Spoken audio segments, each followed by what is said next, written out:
she said bring back the tissues because she said she was sobbing last year. No, Casey's full of lies. Casey's full of thoughts? Lies. Never trust an 8th grader. This is 3rd period, so I'm doing this. So when I start the recording, I know which one it is. And just, for one last time. Aww. Don't let it go to your head. I bet you do that for every class period. Actually, I don't. It's just fun to taunt 4th period, but that's it. Because my other classes have issues. 4th period's weird. All right. Then to move forward with the story talk-ish thing that we'll get into for today. Once again, if you're more than welcome to go over yonder and sign. Today hits different kids in different ways. As we get through it, for some of you guys, this will have little to no impact at all. And some of you may go to your happy place and have little thoughts and have little Fortnite dreams and stuff like that. Absolutely fine with me. For others of you, this talk today is going to have much more of an impact. And so the thing is, I don't know which of you it's going to hit and which ones of you it's not. I do this talk for one of you. The thing is, I don't know which one of you it's for. And it's just, I've learned over the years that I always have at least one kid in the class who needs to hear certain information. And when I was younger, way back in the day, when I thought I was that super smart teacher, I thought I could pick out which kid in the class was that one. Because I was, all super smart. And then I learned I didn't know. Because oftentimes it would be the kid that I thought had everything together and had that perfect life going for them, and I'd be completely wrong. So now I've learned that I just don't know who that kid is, and I'm okay with it. All right. I'm going to have issues today as I talk. The reason being, a couple different things, but the main one being I have about 2.5 hours of information that I want to get through, and I've got about 40 minutes to get through with you. So what that means is I don't get to give you all the information that I have, which is why I record each class, because different class periods get different things. And part of it is each class period has a different personality to it. And so you guys need different advice than my 1st period does or my 4th period does, because I tailor today to the particular class period and the kids I see in there. And so the drawback to that is, as I talk, I'm going to come across a bit more stumbly than I think I normally do when I speak to you, because normally when I'm talking, I know exactly what I want to say. And part of it here today will be I don't know exactly what I want to say because I don't know what topic I'm going to jump to next. Because part of it will be how you guys react to different bits of information. And as I watch different things I say hit you, I'll realize that this is an area that you guys need to hear more of, or an area that I need to skip through. So bear with me as we get through things. As I mentioned the other day, I didn't used to do stories at the end of the year. I used to do the same thing that every other teacher does. And then that got ruined because past kids came back and talked to me. And part of the issue with past kids coming back and talking to me is I have conversations with them. And the conversations are oftentimes about their life. And I'd ask them about 7th grade. If they're in high school, I'd ask them about 8th grade. And out of genuine curiosity, I'd like to find out what happens in their lives. And kids are frightfully open with me. And kids share a number of things with me that I never thought kids would share with me. Which is good. I'm assuming there's a level of trust there. But it's bad in the fact that I learned more about you guys than I was prepared for. And part of what I learned is 7th grade is your last year of innocence. And for many of you, 7th grade wasn't even a year of innocence, because I've realized for some of you, 7th grade was a year of stress and heartache and pain. But for many of you, you still get to live in a small bubble of happiness and innocence, and the world is good. When I talk about drugs, or I talk about alcohol, or I talk about friendships and drama and issues, for many of you, this is not a thing that's hit you yet. It is a foreign concept, which is great. The issue is, when my kids come back and talk to me, most often they tell me it is the summer between 7th and 8th grade where their eyes were opened, where they were at a place where they saw another kid drinking, or they saw a kid first talk about doing drugs, or saw drugs for the first time. And when I first started teaching, I thought that was way too young, because I know many of your parents still see you guys as little kids, because to them you are, especially if you're the eldest or you're the only. It's hard for them to let you go. But what I've come to realize is 7th grade going into 8th grade, you're not little kids. You're on the verge of being big kids, and you're going to be presented with some really scary big kid choices coming up. And as you go through 8th grade, you're going to be presented with a lot of these big kid choices that are coming up. And if you're in a spot in your life now where you've not seen drugs or alcohol or those dark things that are out there, that's great. But I foresee it happening this summer. And if you make it through this summer, awesome. You're one of the special ones. But the thing is, I can almost guarantee you're not going to get through 8th grade, because almost every single 8th grader who comes back to me will let me know that, yeah, I've seen it or I'm aware of it. It might not be personally with them, but many of you right now could not tell me the name of a kid you know who drinks already, or the name of a kid you know who's already smoking pot. When you graduate 8th grade, you'll be able to. Almost every single one of you will know for sure the name of a kid in your grade who sits in a class with you who is already drinking or already smoking, doing drugs, going down that path. But then when you get to high school, that world shrinks. And between your freshman year and the time you graduate, that will shrunk enough it will have hit one of your friends. Because it happens, because that's how life works. By the time you hit your senior year of high school, it is going to be one of your friends that has gone down that path. And I know, right now, you can guarantee me that your friends would not do that. But here's the problem. Kids come back and talk to me. And I know it's even those kids who you swear it would never happen to, because you don't know what's in other people's hearts, and you don't know what hardships they go through. It's going to hit one of them. So by the time you graduate, it's going to be one of your friends, or it's going to be you. So here's my problem that I have talking to my past students when they came back to see me. Y'all made me like you this year. You made me care about you.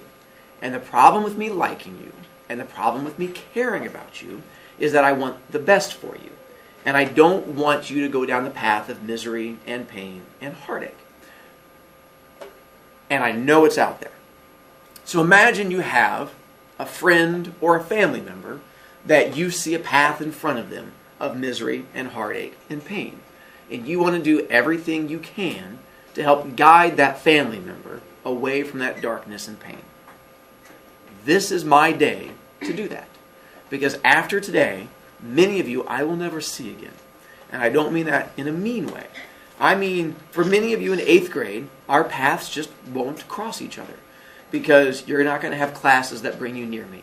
Or your lunch is not my lunch. Or for whatever reason, after tomorrow, we just won't see each other. It's part of life. For others of you who do get to see me next year, the end of 8th grade is the last we'll see of each other. Because you're going to go to high school. And at that point, we won't see each other anymore.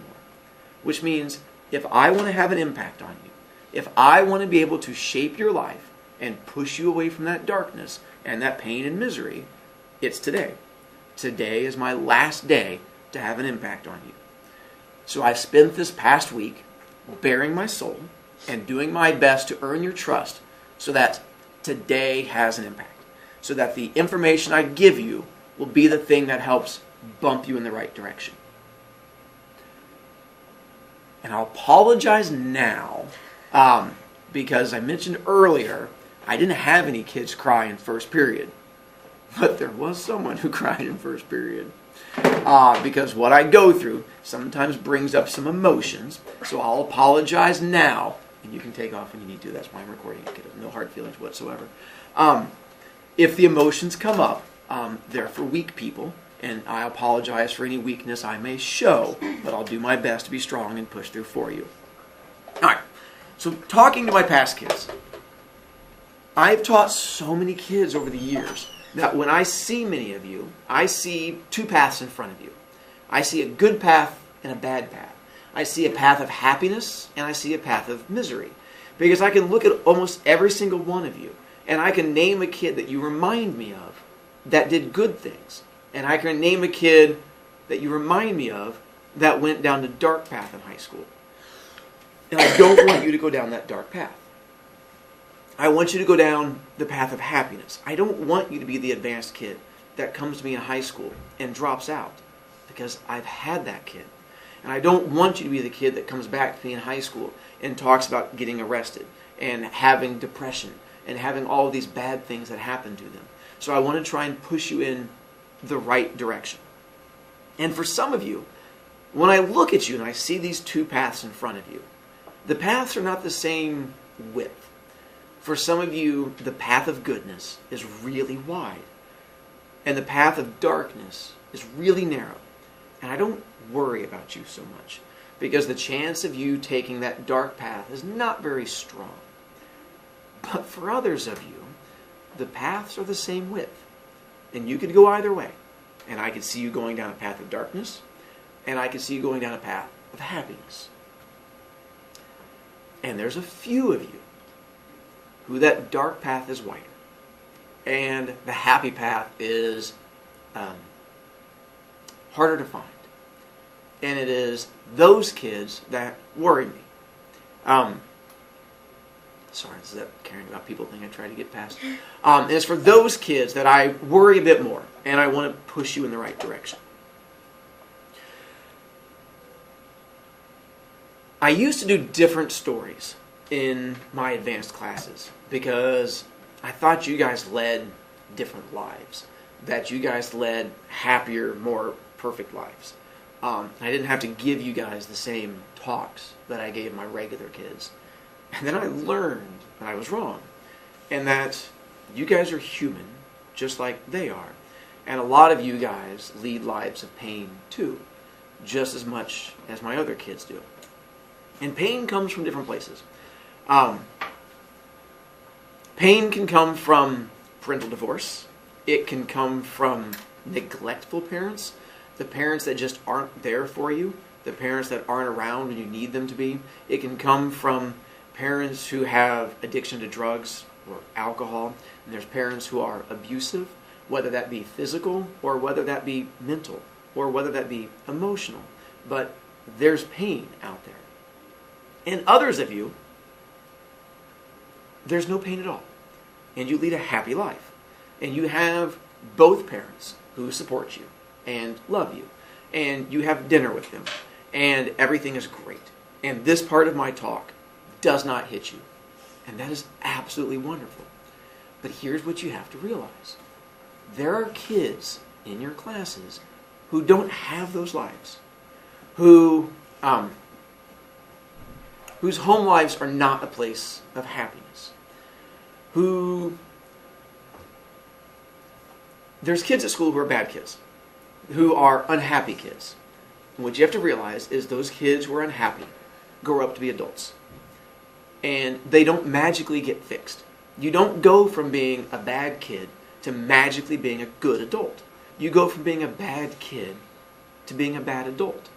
And you go from being a bad adult to being a bad parent. And I have students who have bad parents, who are not good people. And imagine what that does to a kid, where your home life is not a place of happiness. Now, you're supposed to hate your parents. That's part of being a kid. You're supposed to think your parents are awful. But some kids are justified in thinking that. What I ask of you is to understand that and realize that there are people around you who have harder lives than you do. I know there's bullies, and I know there's kids who are mean to other kids at school. Kids are mean to others because they're unhappy. No person is ever mean to another person out of happiness. because they have a good life. They're mean to other kids because they're unhappy at home. Misery breeds misery. Unhappiness causes unhappiness. When you see those kids who are mean to others, who spread rumors, who are nasty, and who are bullies, those are the people who need our love more than anybody else. Those are the kids who are suffering at home. They're the ones who, the least deserving, are the most needed. And it's one of the toughest things you'll ever do in your life is be nice to the people who don't deserve it from you. But you have to realize what they're going through. And those kids who have a bad home life are going to be mean to other people. Everything I did in my room this year was to make you a better person. Whether you realize it or not, my ultimate goal is to put you on that path of goodness. And it starts with small things to put you on that path of goodness. Because it starts with something as simple as responsibility. And I've realized in junior high that 7th grade is not important. There is nothing you learn this year that is life critical, that is life changing. There is not a single lesson I did this year that if you missed means that you're going to fail at life. And that's probably true across every single class you have. That's not why you're in junior high. You're not here to learn all of this knowledge. You're in 7th grade to figure out who you are as a person, to learn responsibility, and to become a better human. That's why you go through this. Because when you get out into the real world, you're eventually... Right there. Thank you very much, sir. Yes, sir. Thank you very much. When you get out into the real world and you have to have a job, there are parts of your job that are going to be boring and that you're not going to want to do. That's part of every job. The little things you do here at school are training for that. When you go to math class, thank you very much, sir. That'll happen. We'll get you next time.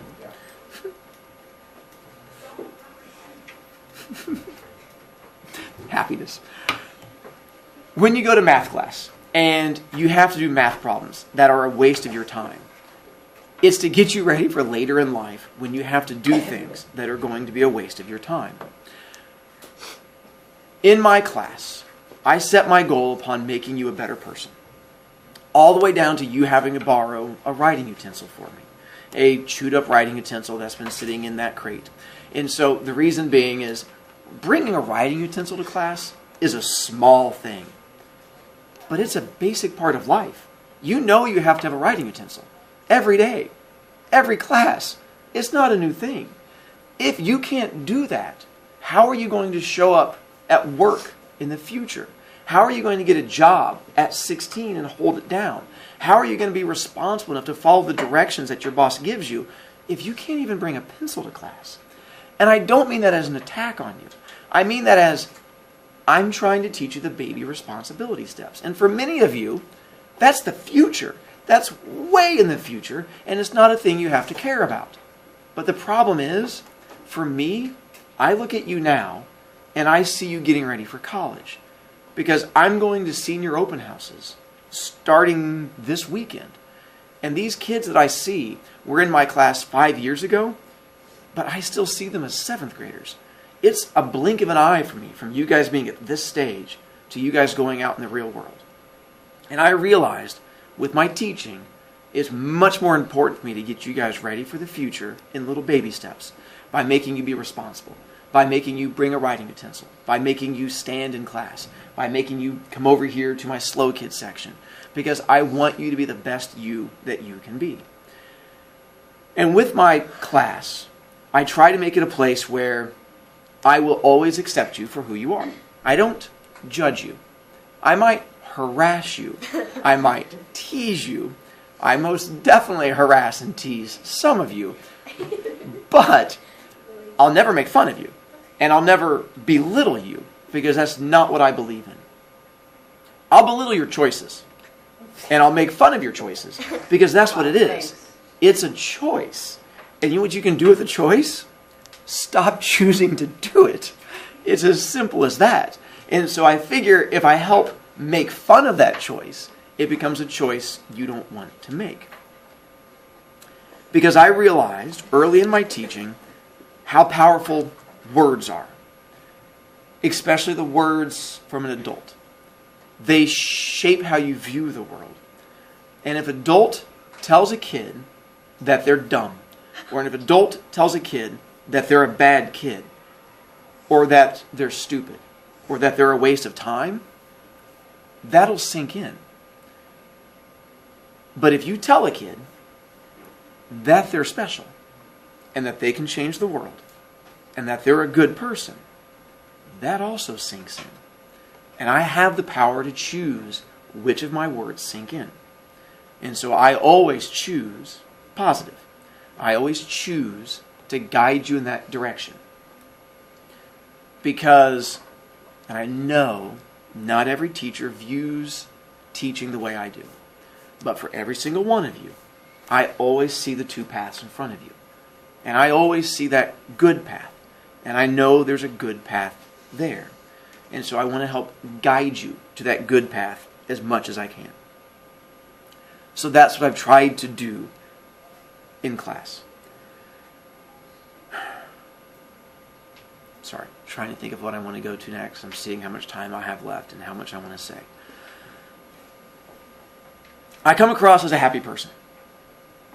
And it's on purpose. Because I am a happy person. But I want you to realize that and part of the reason why I tell you my stories I did this past week is that you realize I've not led this perfect life. I was not raised in a bubble of happiness and greatness. I've never seen heartache and pain. I've seen the evils that are out there. I've had the evil things that happened in my life. But I choose happiness. It is a choice. Because you can choose how you view the world. There's always going to be evil around you. And there's always going to be awful around you. You can't control other people. You can't control the evil that's out there. But you can control you. And you can control how you react to it. There's always going to be bullies. And there's always going to be mean people in the world. But you choose how you react to it. And you can choose whether you let that be a thing that breaks you down and weakens you, or you choose to let it be a thing that strengthens you and makes you a better person. And for me, I had to choose when these things happened. I went through parental divorce. I went through the hardship of being arrested. I've gone through having close family members be alcoholics and drug addicts. And I had to make my choice. Do I let those things make me angry and bitter and mean? Or do I let those things shape me? And the reason I tell you this now is for some of you, you're going through these hardships now. And you're facing some of these things now. And you shouldn't have to. You're a 13-year-old. Every 13-year-old should be living a happy life where you have both parents at home and they sit around the dinner table with you and you guys have conversations and things are great. But we don't live in that world.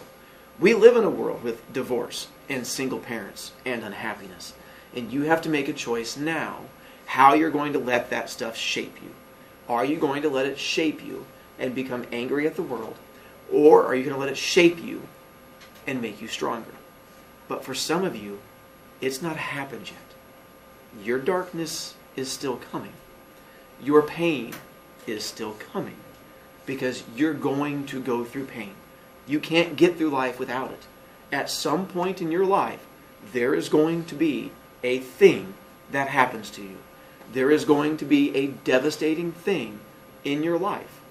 Because that's what life is. How are you going to react to it? Do you let this devastating thing destroy you? Or do you use a way to let that devastating thing strengthen you and make you a better person? When I talked about me being happy, it is, and me being confident, it's an illusion that I create. My real me, and don't get me wrong, it's not that I'm lying to you with my personality, but my real me is shy and quiet. I am the quiet kid that sits in the back of the room and doesn't talk to anybody. When I go to parties, I am that person that sits in the back and lets all the other conversations happen while I don't interact with them. That's me. But here's what I discovered when I was in high school. The world won't come to you if you don't take control of it. And I learned in high school, if I wanted to have control of my life, I couldn't sit back and watch it happen around me. I had to step up and take control of my life. So I did. And I watched other kids. And I watched kids who were confident and outgoing, and those kids who seemed to have it all. And I realized it's an act. Every kid that you see who is confident and outgoing and in control of everything, it's an act. We create the illusion. If you want to be confident, you just act confident. And eventually, people will believe you.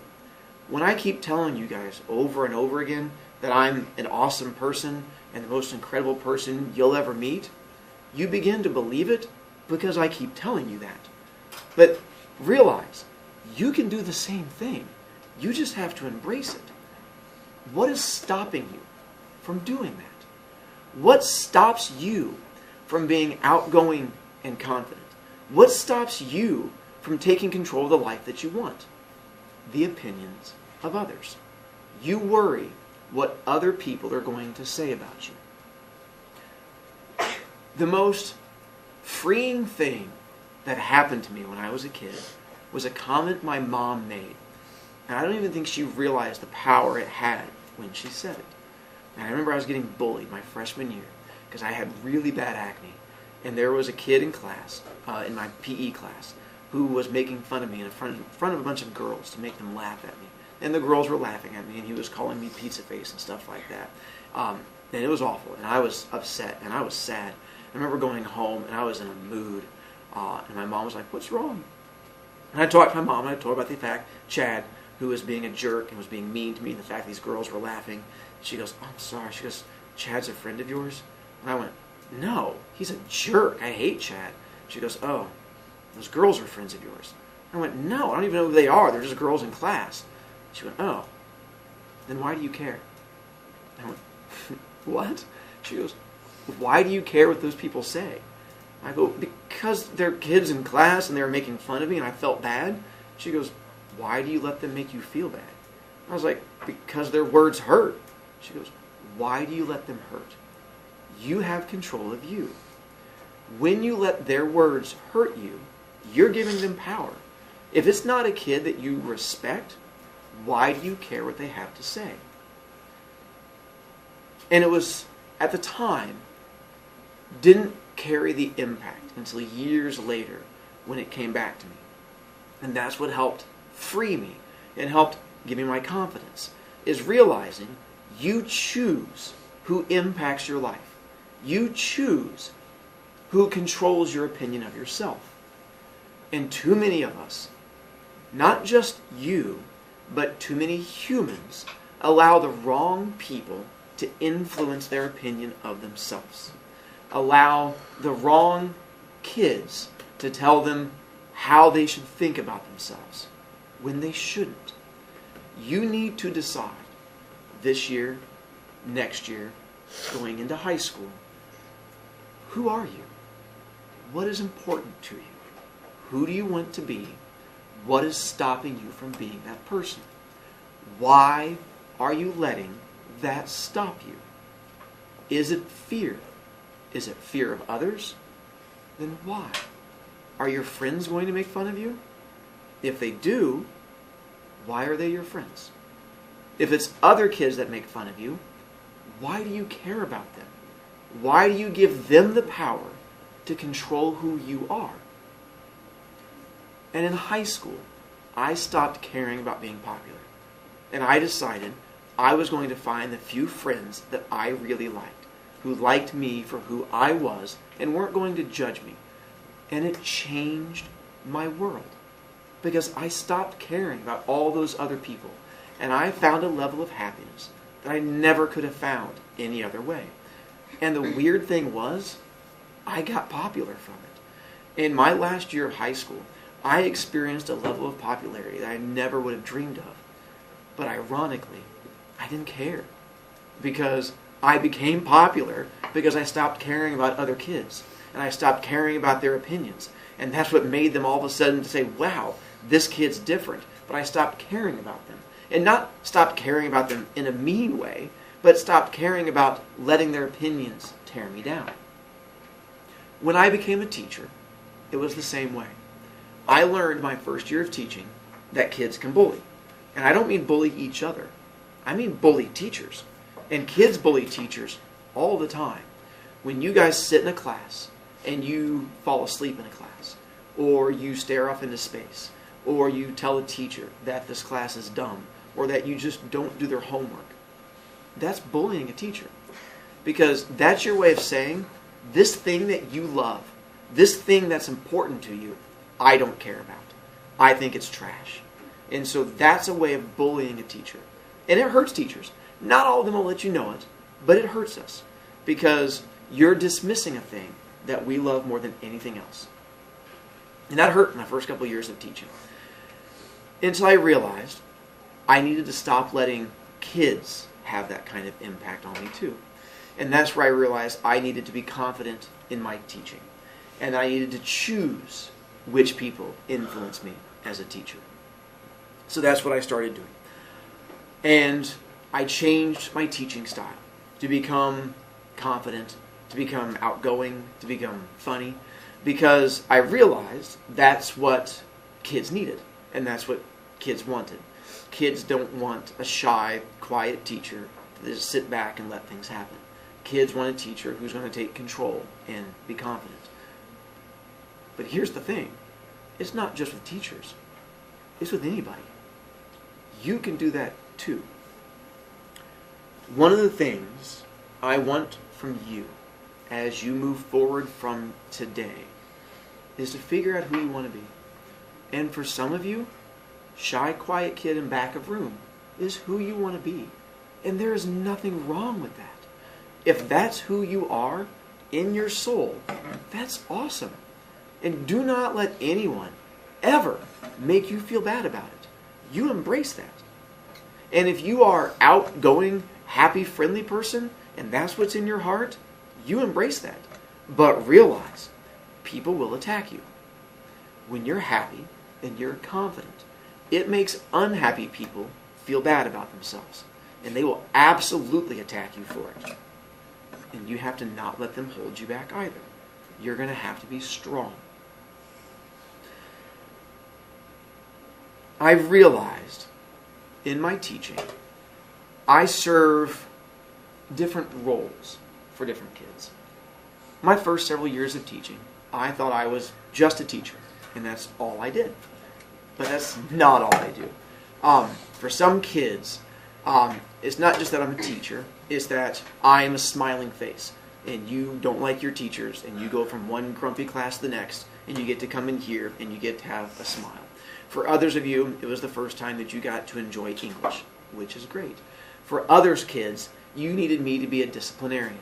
You needed me to see the light for you, and to see the best you that you could be, and to say, hey, I'm not giving up on you, and push you to be that person. Others of you needed me to listen to you, and to hear what you had to say, or to give advice. And I know that I played different roles for different kids.